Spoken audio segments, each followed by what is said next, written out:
আজ প্রথম রোজায় অর্থ মন্ত্রণালয়ের নির্দেশে গেজেট প্রকাশ। আমির খসরু ও তারেক জিয়া যা বললেন। অবশেষে দীর্ঘ প্রতীক্ষার পর আজ প্রথম রোজায় গেজেট প্রকাশের নতুন সিদ্ধান্ত গ্রহণ করা হলো। গতকাল বাংলাদেশের নবনির্বাচিত প্রধানমন্ত্রী তারেক রহমান সন্ধ্যা ৬টায় জাতির উদ্দেশ্যে ভাষণ দিয়েছিলেন। এই ভাষণ দেওয়ার পরেই নতুন একটি সিদ্ধান্ত নিয়েছেন।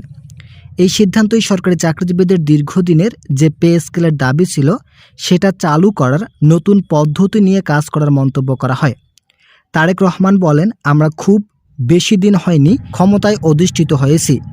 আমরা সরকারি চাকরিজীবীদের বেতন বৃদ্ধির লক্ষ্যে কাজ করব এবং শতভাগ নিশ্চিত। কিন্তু এই বিষয়টি একটু জটিল থাকায় সামান্য কিছু সময় বেশি লাগতে পারে। অবশ্যই সরকারি চাকরিজীবীদেরকে এই বিষয়গুলো সম্পর্কে অবগত হতে হবে এবং ধৈর্য ধারণ করতে হবে। যেহেতু দেশের মধ্যে আর্থিক কিছু জটিলতা দেখা দিচ্ছে, তাই কিছুটা সমস্যা হলেও অর্থ মন্ত্রণালয়কে নির্দেশ দেওয়া হয়েছে নবম পে স্কেলের গেজেট প্রকাশের জন্য। তিনি আরও বলেন, বাংলাদেশে মোট সরকারি চাকরিজীবী আছে ২২ লক্ষ, যারা প্রতিনিয়ত আন্দোলন করে যাচ্ছিলেন। আন্দোলনগুলো কঠোরভাবে করা হলেও শেষ পর্যন্ত বেতন বৃদ্ধিতে অন্তর্বর্তীকালীন সরকার অনীহা প্রকাশ করেছিলেন। প্রাথমিক দিকে অন্তর্বর্তীকালীন সরকার বলেছিলেন যে আংশিক বেতন স্কেল বাস্তবায়ন করা হবে, কিন্তু শেষ পর্যন্ত সেটা বাস্তবায়ন করা একেবারেই সম্ভব হয়নি। যার ফলস্বরূপ নবনির্বাচিত সরকার চাচ্ছে আগামী ১ সপ্তাহের মধ্যে গেজেট প্রকাশ করা হোক। গেজেট প্রকাশ করার মাধ্যমে সরকারি চাকরিজীবীদের দীর্ঘ ১১ বছরের যে আর্থিক বৈষম্য তৈরি হয়েছিল সেটার সমাধান ঘটবে। যারা এখনও চ্যানেলটি সাবস্ক্রাইব করেনি তারা অবশ্যই সাবস্ক্রাইব করুন। বিশেষ করে যারা নিম্ন গ্রেডের কর্মচারী আছেন তারা অত্যন্ত অবহেলিত। তাদের দিক বিবেচনা করেই এই সিদ্ধান্ত নেওয়া হচ্ছে। ইতিমধ্যেই নবনির্বাচিত পার্লামেন্ট সদস্য সাবেক ভিপি নূর এছাড়াও জোনায়েদ সাকি সহ অনেকেই বেতন বৃদ্ধির জন্য ইতিবাচক তথ্য উপস্থাপন করেছেন। তাদের এই ইতিবাচক সিদ্ধান্তগুলোর কারণে গেজেট প্রকাশের চূড়ান্ত সিদ্ধান্ত নেওয়া হচ্ছে। সংশ্লিষ্ট কর্তৃপক্ষের একাধিক সূত্র নিশ্চিত করেছেন যে আগামী ১ সপ্তাহের মধ্যে গেজেট প্রকাশ করা হবে এবং সেটা থাকবে পূর্ণাঙ্গ বেতন স্কেল। যদিও আংশিক বেতন বাস্তবায়নের বিষয়ে কাজের অগ্রগতি ছিল, তবে সকল কিছু সংশোধন করে পূর্ণাঙ্গ বেতন স্কেল কার্যকরের নতুন রূপরেখা তৈরি করা হয়। তারেক রহমানের ভাষ্য মতে, দেশের প্রায় সংখ্যক আর্থিক ও জননিরাপত্তার কাজ করে থাকেন সরকারি কর্মচারীরা।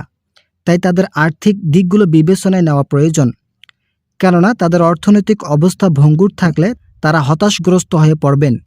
এতে করে দেশের আর্থিক অবস্থা দুর্বল হবে এবং সরকারি চাকরিজীবীদের দীর্ঘদিনের সমস্যা আবারও জটিল আকারে তৈরি হবে।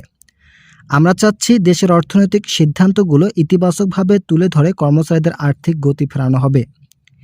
এরই মধ্যে তারেক রহমান বিভিন্ন অর্থনীতিবিদ ও সংশ্লিষ্ট ব্যক্তিবর্গদের সঙ্গে বৈঠক করেছেন। তারা সবাই গেজেট প্রকাশের জন্য ইতিবাচকভাবে তুলে ধরেন। তাদের সিদ্ধান্তগুলোকে সমর্থন জানিয়ে তারেক রহমান গেজেট প্রকাশের লক্ষ্যে পে কমিশনকে নির্দেশ দেয় এবং অর্থ মন্ত্রণালয়কে কড়া হুঁশিয়ারি দেয় আগামী ১ সপ্তাহের মধ্যে গেজেট প্রকাশ করার জন্য। যারা এখনও চ্যানেলটি সাবস্ক্রাইব করেনি তারা অবশ্যই সাবস্ক্রাইব করুন। অর্থমন্ত্রী আমির খসরু বলেন, আমরা প্রধানমন্ত্রীর কথা মতো কাজ করব। আমাদের দায়িত্ব বুঝিয়ে দেওয়া হলে আমরা আগামী ১ সপ্তাহের মধ্যেই গেজেট প্রকাশ করব। আমরা কোনোভাবেই চাই না সরকারি চাকরিজীবীরা অবহেলায় জীবনযাপন করুক। তাই তাদের জন্য পূর্ণাঙ্গ বেতন স্কেল বাস্তবায়ন করে কর্মক্ষমতা ও আর্থিক শক্তি ফিরিয়ে দেব। ২০১৫ সালের ৮ম বেতন স্কেলে কর্মচারীদের মাঝে যে বৈষম্য তৈরি হয়েছিল সেই বৈষম্য চিরতরে দূর করার লক্ষ্যে অর্থ মন্ত্রণালয় কর্তৃপক্ষ চাচ্ছে একটি কমিশন গঠন করা হোক, যার দ্বারা কিছু কিছু বিষয় সংশোধন এনে মূল বেসিক ২০,০০০ টাকা নির্ধারণ করে গেজেট প্রকাশ করা প্রয়োজন। এতে করে বৈষম্য শেষ হবে এবং কর্মচারীদের নতুন করে কোনো সমস্যায় পড়তে হবে না। এখন যদি কোনো কিছু সংশোধন না করে অন্তর্বর্তীকালীন সরকারের নিয়ম অনুযায়ী আংশিক বেতন স্কেল বাস্তবায়ন করা হয়, তাহলে আগামী ৫ বছরও পূর্ণাঙ্গ বেতন স্কেল কার্যকর করা সম্ভব হবে না। তাই একবার এই পূর্ণাঙ্গ বেতন স্কেল কার্যকর করে সরকারি চাকরিজীবীদের আর্থিক সমস্যার সমাধান করা হবে। নব অর্থমন্ত্রী আমির খসরু এই বক্তব্যে ২২ লক্ষ সরকারি চাকরিজীবীদের মাঝে নতুন আশা ফেরাতে সক্ষম। আমির খসরু বলেন, আমরা যথেষ্ট চেষ্টা চালিয়ে যাচ্ছি। আপনাদের কাছে আমরা সহযোগিতামূলক আচরণ আশা করি। যেহেতু দীর্ঘ ১ বছর থেকে অন্তর্বর্তীকালীন সরকার বেতন বৃদ্ধির বিষয়টি নিয়ে ঝুলন্ত অবস্থায় রেখেছে, তাই আমরা আপনাদেরকে ঝুলন্ত অবস্থায় রাখব না। সরাসরি বাস্তবায়ন করতে হলে হিতে বিপরীত হতে পারে, তাই কিছু বিষয় সংশোধন এনে দ্রুত এটি বাস্তবায়ন করা হবে। ইতিমধ্যে আমির খসরু বেতন বৃদ্ধির জন্য নতুন কয়েকটি সিদ্ধান্তের কথা জানিয়েছেন। আশা করা যাচ্ছে নবম জাতীয় বেতন স্কেল অন্তর্বর্তীকালীন সরকারের আমলে কার্যকর না হলেও নির্বাচিত সরকারের আমলে আগামী 1 সপ্তাহের মধ্যে কার্যকর করা হবে। তো সে পর্যন্ত অবশ্যই আপনারা আমাদের এই চ্যানেলটি সাবস্ক্রাইব করে সঙ্গে থাকবেন।